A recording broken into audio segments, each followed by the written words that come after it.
खुशामदीद बच्चे आप लोगों को जो WCA के ऑफिशियल यूट्यूब चैनल पे हमारा जो टॉपिक चल रहा था proving for bad and doubtful debts का, उसकी मैंने आपको ट्रीटमेंट बता दी कि इनडायरेक्ट एक्सपेंस में ट्रेडिंग प्रॉफिट लॉस अकाउंट में किस तरह ट्रीटमेंट करना है। ठीक होगी बात। अब उसके बाद हमारे पास एक और चीज है जो एडजस्टमेंट में केवल होगा, जिसके मुताबिक इंफॉर्मेशन वो भी डिस्काउंट और डेटर्स। डिस्काउंट और डेटर्स कैसे कैलकुलेट होगा? डेटर जैसे हम न्यू बाय डेट जो एडजस्टमेंट में दिए होंगे, न्यू प्रोविजन जो हमने वर्किंग कैलकुलेट करके लाई होगी वो, और उसका रेट जो डिस्काउंट और डेटर्स का दिया हुआ है उसको हम यूज करते हुए डिस्काउंट और डेटर्स की वैल्यू की फाइंड। सवाल यहाँ ये पैदा होता है कि हम डिस्काउंट और डेटर्स क्यों कैलकुलेट करते हैं? लेकिन नॉर्मल प्रैक्टिस है कि जब कोई शख्स पैसे वापस करने आ रहा था तो उसका दिल होता है कि वो पूरे पैसे ना दे, वो कुल पैसों में से कुछ पैसे छुड़ाता है, या बिजनेस उसको इंसेंटिव देता है कि भाई इफ यू वांट टू पे अ सैलरी, कि अगर आप बिजनेस को जल्दी अमाउंट अदा कर दें तो हम आपको इतनी रिलैक्सेशन देंगे। ये बिजनेस प्रैक्टिसेस है, ये डेली लाइफ के अंदर बिजनेस प्रैक्टिसेस है, ये इस तरह चलता रहेगा। तो हम उस मकसद के लिए डिस्काउंट और डेटर्स को भी रिकॉर्ड कर लेते हैं। लेकिन बात वही है कि हम प्रोविजन क्यों कैलकुलेट किए, हमने डिस्काउंट और डेटर्स क्यों कैलकुलेट किया? बीइंग अ सेंसिबल बिजनेसमैन, आपके प्रॉफिट की जो रकम है वो इंतहाई एक्यूरेट होनी चाहिए, क्योंकि आप नेक्स्ट बिजनेस प्लानिंग करेंगे, अपनी फ्यूचर प्लानिंग करेंगे, उसका दारोमदार सारे का सारा किस पर होगा? वो आपका सारा का सारा दारोमदार इसी के ऊपर डिपेंड करेगा, एक्यूरेट प्रॉफिट के ऊपर करेगा। अगर आपका प्रॉफिट कुछ मालूम नहीं हुआ होगा तो आप अभी जो आप प्लानिंग कर रहे होंगे मुनाफे के ऊपर, वो आपकी गलत हो जाएगी, और उस गलत होने की वजह से आपको परेशानी का सबब उठाना पड़ेगा, आपको बहुत सारी मुश्किलात का भी सामना करना पड़ सकता है। इसलिए हम डेली लाइफ के अंदर इस चीज को भी फॉलो कर रहे होते हैं कि प्रोविजन भी हम मेंटेन कर रहे होते हैं, हम डिस्काउंट और डेटर्स को सपोज करके मेंटेन कर रहे होते हैं। तो ये चीजें इसलिए जरूरी है। अब ये तो होगी ट्रेडिंग प्रॉफिट और लॉस अकाउंट के अंदर कि डिस्काउंट और डेटर्स क्या होगा हमारा, हम उसको इनडायरेक्ट एक्सपेंस ट्रीट करेंगे। हम डिस्काउंट और डेटर्स को क्या ट्रीट करेंगे? इनडायरेक्ट एक्सपेंस ट्रीट करेंगे। ये हमारा क्या होगा? इनडायरेक्ट एक्सपेंस होगा। बैलेंस शीट में अब क्या करेंगे? डेटर्स में से एसेट साइड पर डेटर्स में से न्यू बाय डेट्स को भी माइनस करेंगे, न्यू प्रोविजन को भी माइनस करेंगे, और डिस्काउंट और डेटर्स को भी माइनस करेंगे। इनकी माइनस करने की वजह क्या? कि आखिर में हमारे पास रकम बचे, वो रकम बचे जिसके मुताबिक हमें 100% यकीन हो कि इनसे हमें पैसे मिल जाए, ताकि अगर हम बैलेंस शीट देखें तो बैलेंस शीट देखकर हमें अपनी वर्थ की अंदाजा ना हो जाए कि हमें इतने हमारे पास कैश के टर्म में पैसे पड़े हुए हैं, इतने हमारे रिसीवेबल के टर्म में पैसे पड़े हुए हैं। अगर आप कोई कैश ट्रांजैक्शन फ्यूचर की प्लान करना चाहें तो वो हम कैश ट्रांजैक्शन फ्यूचर की प्लान कर सकते हैं, अगर ये प्रॉपर्ली हम रिकॉर्ड कर रहे हैं बैलेंस शीट के अंदर। हमारे डेटर्स की वैल्यू इस तरह रिकॉर्ड होने के बाद शो हो रही है, तो इसका मतलब क्या होगा? वो डेटर्स की वैल्यू वो होगी जिनके मुताबिक हमें 100% यकीन होगा कि हमें डेटर से पैसे मिल जाएंगे। इसके बाद अभी तो हमने जिक्र किया डेटर्स जिनसे हमने पैसे लेने, वो हमें पैसे नहीं देंगे,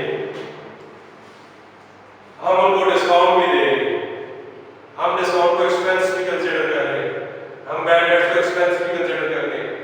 बिजनेस ने भी तो परचेजिंग की होगी, बिजनेस भी तो किसी का क्रेडिटर होगा, बिजनेस के भी क्रेडिटर्स होंगे, बिजनेस ने भी लोगों के पैसे देने होंगे, बिजनेस भी उधार में चीजें खरीद कर लाया होगा, तो वो बिजनेस के लिए क्या कराएगा?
अगर डिस्काउंट ऑन डेटर्स की वैल्यू ट्रायल बैलेंस में दी गई है, डिस्काउंट ऑन क्रेडिटर्स की वैल्यू ट्रायल बैलेंस में दी गई है, तो इन दोनों का इफेक्ट बैलेंस शीट में नहीं है।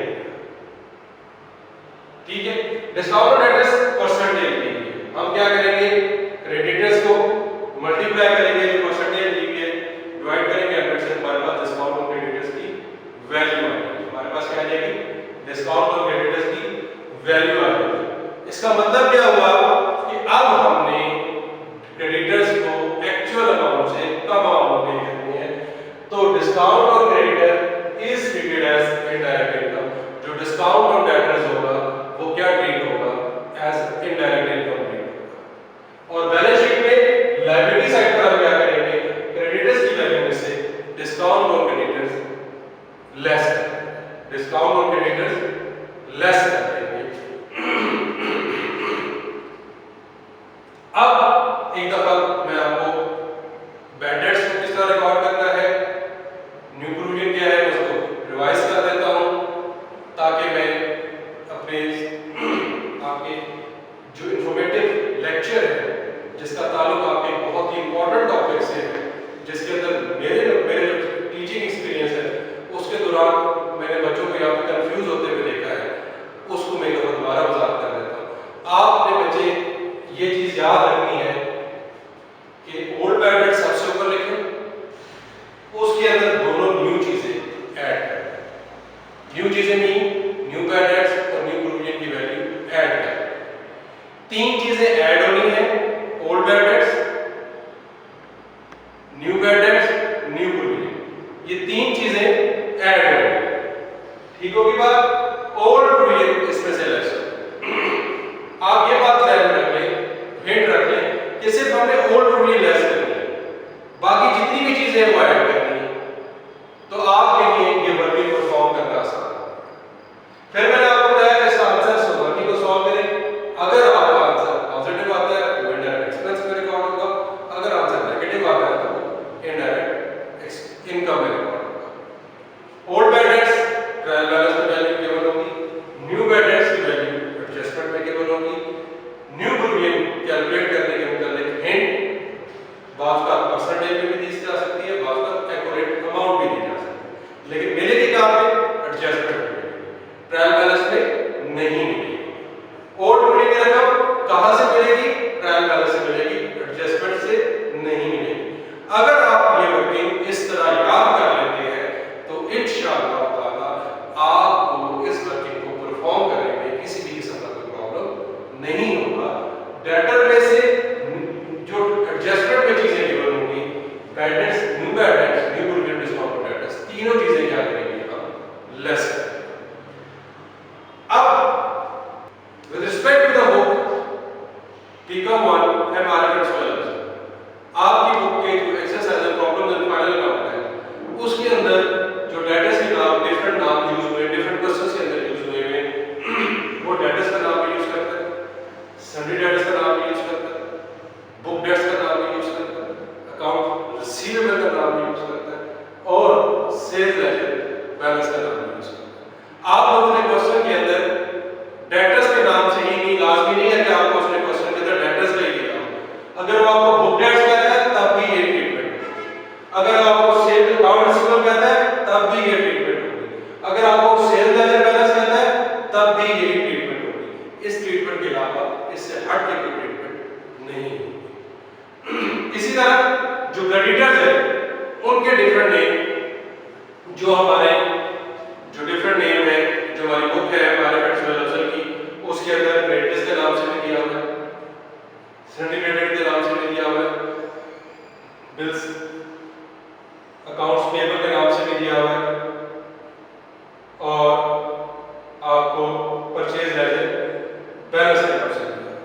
चार डिफरेंट नेम्स हैं, क्रेडिटर्स, सन्डी क्रेडिटर्स, अकाउंट्स पेबल और परचेज लेजर बैलेंस।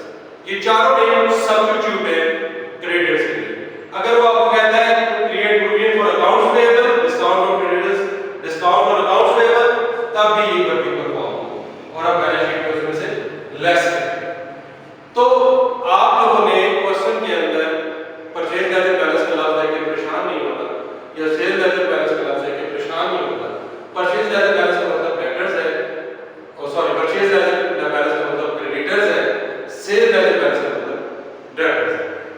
तो अभी आपका इस टॉपिक के हिसाब से एक क्वेश्चन के अंदर प्रॉब्लम आता है आपका इंक्रीज बाय का, वो उसको मैं देखूंगा। अगर मैं जिस टाइम क्वेश्चन इंशाल्लाह मैं आपको स्पेसिफिकली वो क्वेश्चन का सॉल्यूशन पूरा यहाँ पे बोर्ड पे सॉल्व करके दूंगा, उसके अंदर हम उस वर्किंग को भी परफॉर्म कर लेंगे।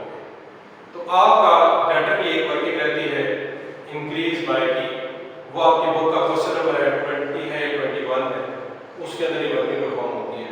बाकी किसी भी बुक के अंदर आपके बाकी जितने भी क्वेश्चंस हैं उनके अंदर यही वर्किंग परफॉर्म होगी, इन्हीं से आपका सॉल्यूशन कंप्लीट हो जाएगा और आपकी वर्किंग पूरी हो जाएगी। उस क्वेश्चन के सॉल्यूशन का वेट कीजिएगा, मैं आपको इंशाल्लाह आने वाले लेक्चर्स के अंदर उन क्वेश्चंस के प्रॉपर्ली सॉल्यूशन करके वो कैसे वर्किंग परफॉर्म होगी, उनकी वर्किंग को किस तरह नोट किया जा रहा है, उनको मैं आपको नेक्स्ट लेक्चर्स के अंदर वो क्वेश्चन के सॉल्यूशन दूंगा। बाकी बच्चे एडजस्टमेंट्स किस तरह रिकॉर्ड होती हैं, वो एडजस्टमेंट्स आपको गाय बगाए हम लेक्चर्स डिस्कस करेंगे, या मैं कोशिश करूंगा कि अपने आने वाले लेक्चर्स की वीडियोस के अंदर मैं आपको जो बाकी एडजस्टमेंट्स रहेंगे जिसमें आउट एक्सपेंसेस से किसी का ताल्लुक है, किसी का इनकम से ताल्लुक है, किसी का इंटरेस्ट से ताल्लुक है, तो वो आने वाले लेक्चर्स के अंदर में उनकी भी वजाहत करूंगा। सबसे पहले